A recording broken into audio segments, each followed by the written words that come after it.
Богатство в этом мире дается не за работу. За труд или работу полагается зарплата.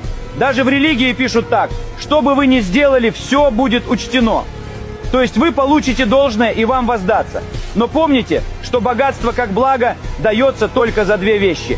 Первое – риск. За то, что ты несешь этот риск. Второе – за терпение волей и за терпение в виде ожидания. Это всего два случая, когда человек уповает на Всевышнего.